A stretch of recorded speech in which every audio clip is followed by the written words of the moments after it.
ಯಾಕಂದ್ರೆ ನಾನು ಈ ಪಿಕ್ಚರ್ ನೋಡಿ ಹೇಳ್ತಾ ಇದ್ದೀನಿ.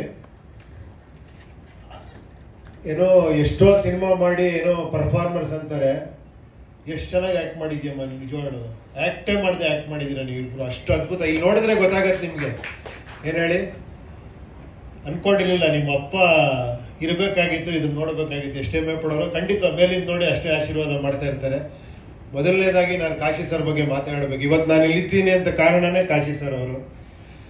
ಇದೇ ಥರ ಏನು ಇಲ್ಲದೆ ಅವ್ರ ಮನೆ ಹತ್ರ ಹೋಗಿ ನಂದೊಂದು ಸ್ಕ್ರಿಪ್ಟು ಒಂದು ಇದು ಕೊಟ್ಟಾಗ ಅದರಲ್ಲಿರೋ ಅಲ್ಪ ಸ್ವಲ್ಪ ಇದನ್ನೇ ನೋಡಿ ನನಗೆ ಅಷ್ಟೊಂದು ಆಶೀರ್ವಾದ ಮಾಡಿ ನನ್ನ ಅಲ್ಲಿ ವರ್ಕ್ ಮಾಡೋಕ್ಕೆ ಶುರು ಮಾಡಿ, ಅಲ್ಲಿ ಅಸಿಸ್ಟೆಂಟ್ ಡೈರೆಕ್ಟ್ರಾಗಿ ಅಸೋಸಿಯೇಟ್ ಆಗಿ ನನಗೆ ಹಾಡು ಬರೆಯೋಕ್ಕೆ ಚಾನ್ಸ್ ಕೊಟ್ಟು, ಆ್ಯಕ್ಟಿಂಗ್ ಮಾಡೋಕ್ಕೆ ಚಾನ್ಸ್ ಕೊಟ್ಟು.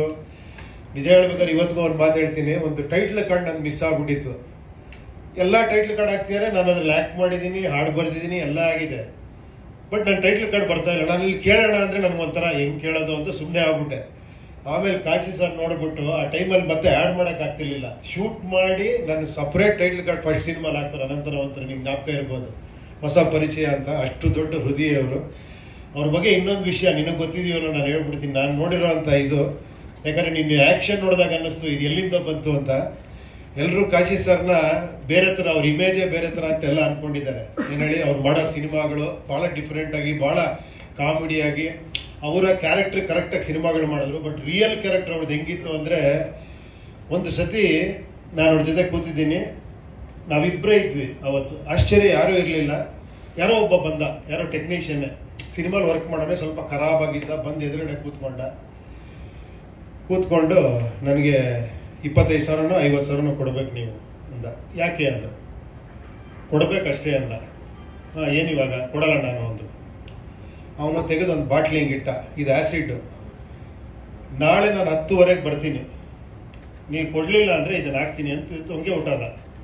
ನಾನು ಆ ಟೈಮಲ್ಲಿ ಕಾಲೇಜ್ ಓದ್ತಾ ಇದ್ನಲ್ಲ, ಸರ್ ಏನು ಸರ್ ಇದು, ಇರಿ ಸರ್ ನಾಳೆ ನಾನು ಒಂದಷ್ಟು ಜನ ಹುಡುಗರು ಕರ್ಕೊಂಬರ್ತೀನಿ, ಅದು ಇದು. ಸುಮ್ಮನೆ ಇರು ಅಂದರು.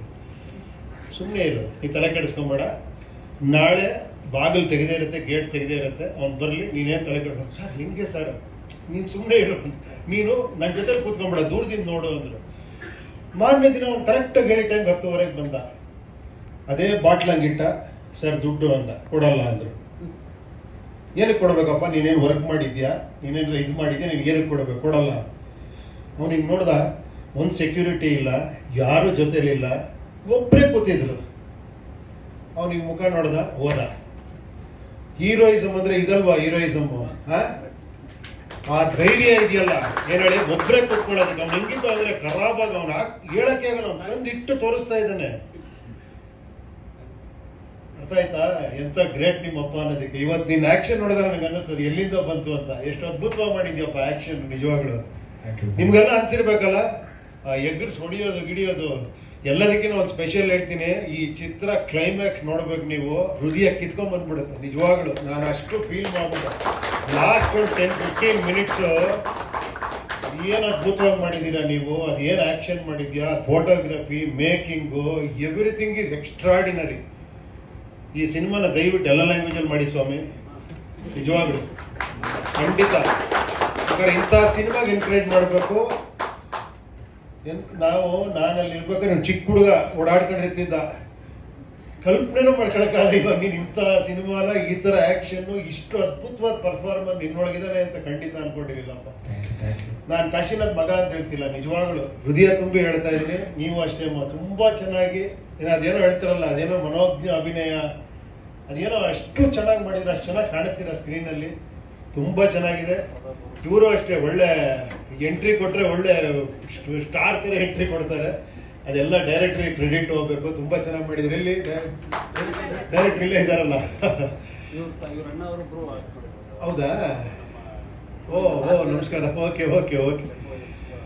ನಿಜ ಹೇಳ್ಬೇಕಂದ್ರೆ ದಯವಿಟ್ಟು ಕನ್ನಡಿಗರಲ್ಲಿ ಒಂದು ವಿನಂತಿ ಮಾಡ್ತೀನಿ, ಇಂಥ ಸಿನಿಮಾಗಳು ನೀವು ನೋಡ್ಬೇಕು ಥಿಯೇಟ್ರಲ್ಲಿ. ಇಂಥ ಸಿನಿಮಾಗಳು ಹಿಟ್ ಆದರೆ ನಿಜವಾಗ್ಲೂ ಕನ್ನಡ ಇಂಡಸ್ಟ್ರಿ ಫ್ಯೂಚರ್ ಇದೆ ಅಂತ ಅರ್ಥ.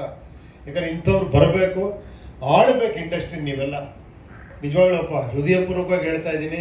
ಒಳ್ಳೇದಾಗಲಿ. ಖಂಡಿತ ಅಪ್ಪನ ಆಶೀರ್ವಾದ ಇದೆ, ಅಮ್ಮನ ಆಶೀರ್ವಾದ ಇದೆ, ಅವರ ಅಭಿಮಾನಿಗಳ ಆಶೀರ್ವಾದ ಇದೆ ನಿನಗೆಲ್ಲದಕ್ಕಿಂತ. ಆಮೇಲೆ ಪ್ರೊಡ್ಯೂಸರ್ ಇವರು ಅಷ್ಟೇ ನೋಡಿ, ನನ್ನ ಅದೃಷ್ಟ ನೋಡಿ. ನನಗೆ ತುಂಬ ಮಗ ಅಂತ ಹೇಳಿದ್ರೆ ನೀವು ಕರೆಕ್ಟ್ ನಿಜ ಹೇಳಬೇಕು ಅಂದರೆ ಇವನ್ ಸಿನಿಮಾನ ನನಗೆ ಬಹಳ ಆತ್ಮೀಯರು ಇವರೇ ಪ್ರೊಡ್ಯೂಸ್ ಮಾಡಿದ್ದಾರೆ, ಅದು ಇನ್ನೂ ಸಂತೋಷ ನನಗೆ. ನನಗೆ ಬಹಳ ವರ್ಷದ ಪರಿಚಯ, ನಮ್ಮ ಜೊತೆ ವ್ಯಾವಹಾರಿಕ ಸಂಬಂಧ ಇವ್ರದ್ದು. ನಂತರ ನೆಕ್ಸ್ಟ್ ದ್ವಾರಕೀಶ್ ಅಂತ ಹೇಳಿದೀನಿ ನಿಮಗೆ. ಒಂದು 50 ಸಿನಿಮಾ ಮಾಡ್ಬೇಕು ನೀವು ನಿಜವಾಗಿ. ಯಾಕಂದ್ರೆ 7 ಕೋಟಿ ಫಸ್ಟ್ ಸಿನಿಮಾಗೆ ಇಟ್ಬಿಟ್ಟಿದ್ದೀರ ಬ್ಯಾನರ್. ನೆಕ್ಸ್ಟ್ ಅದು 70 ಕೋಟಿ ಆಗಲಿ 700 ಕೋಟಿ ಆಗಲಿ ಇಂತ ಒಳ್ಳೇದಾಗ್ಲಿ, ಇನ್ನೊಂದೇ ಸಿನಿಮಾಗಳು ಮಾಡಿ. ಖಂಡಿತ ಈ ಸಿನಿಮಾಗೆ ನನ್ನ ಪ್ರಕಾರ ಅದ್ಭುತವಾದಂಥ ಪ್ರತಿಕ್ರಿಯೆ ಬರುತ್ತೆ. ಎಸ್ಪೆಷಲಿ ಕ್ಲೈಮ್ಯಾಕ್ಸ್ ಮಾತ್ರ ಮರೆಯೋಕ್ಕೆ ಸಾಧ್ಯ ಇಲ್ಲಪ್ಪ. ಅಷ್ಟು ನನಗೆ ಇನ್ನೂ ಅವು ಎಷ್ಟು ದಿನ ಆಯ್ತು ಸ್ವಾಮಿ ನೋಡಿ? 1.5-2 months ಆಯ್ತು ಅನ್ಸುತ್ತೆ. ಈಗ ಮೊನ್ನೆ ನೋಡೋದು ಹೆಂಗಿದೆ, ನೀವು ನೋಡಿದ್ರ? ನಾನು ಆಕ್ಚುಲಿ ಶೂಟಿಂಗ್ ಎಲ್ಲ ಹೋಗಿದ್ದೆ ಸರ್. ನೀವು ನೋಡಿ ಖಂಡಿತ ಈಗ ಬನ್ನಿ, ತಂಡದ ಬಗ್ಗೆ ಎಲ್ಲ ಮಾತಾಡಿದೀನಿ.